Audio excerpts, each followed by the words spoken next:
and we are at almost 8 o'clock. So welcome again. This is another live stream from Creator Academy. We are streaming from Australia. It is almost 8 o'clock, so good evening.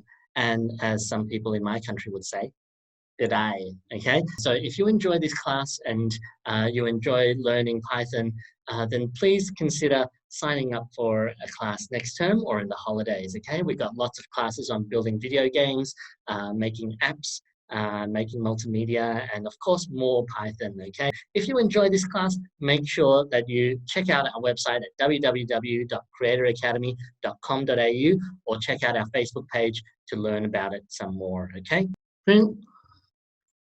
This number is, and then 5. Now we have two types. We have a string, which is this, and then an integer, which is 5. Okay, what's going to happen? Well, I go save, and then I run the code. And it gives me an error, okay? The error is saying can only concatenate strings, not integers to strings. And that's the theme that we're talking about today. The theme is that we have a whole bunch of object types in Python, okay? Or in any coding, really. And why do we have that? Why is it that I have integers and strings? And why can't we just use everything to be strings or everything to be integers? The reason is because of memory, okay?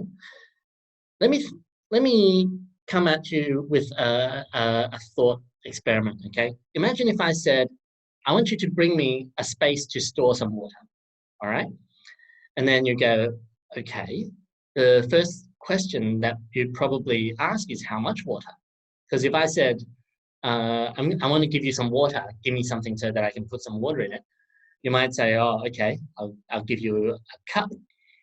And then I'll go, no, you needed a lot more water than what a cup could hold. So you might go, okay, I'll get a bathtub. I'll go grab myself a big bathtub. And then I'll go, oh, that's too big.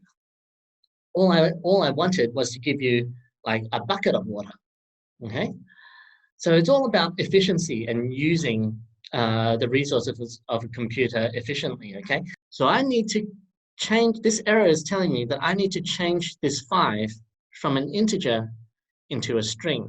And we already know how to do this. We've done this before. Does anybody want to raise their hand and tell me how we turn 5 into a string? Aiden, you may speak. There are actually two ways. You can just put quotation marks around it, or you can also just write str brackets 5 brackets. Fantastic. That is excellent work. So Aiden has told me 2 ways. First of all, we can put brackets around it, which automatically casts us at a string. That's exactly right. The second way is to go str and then 5. It's just a matter of telling the computer to reserve some space for x, okay?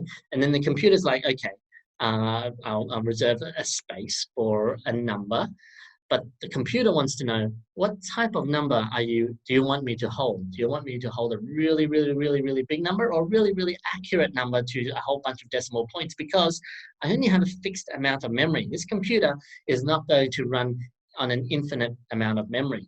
So that's why it needs to know, are you going to use an integer or are you going to represent it as a floating point number? And there's also a third type, there's also a complex number as well, but we'll talk about that later.